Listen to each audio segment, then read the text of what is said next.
vez más aquí en My Name is Diablo Rojo, Panamá. Escuchen esto. Ya, vamos para allá.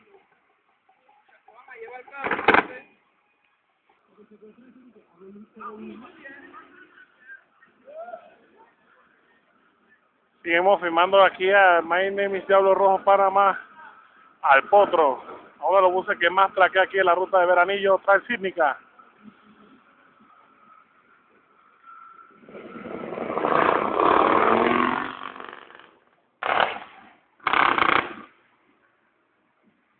Qué locura, ¿eh?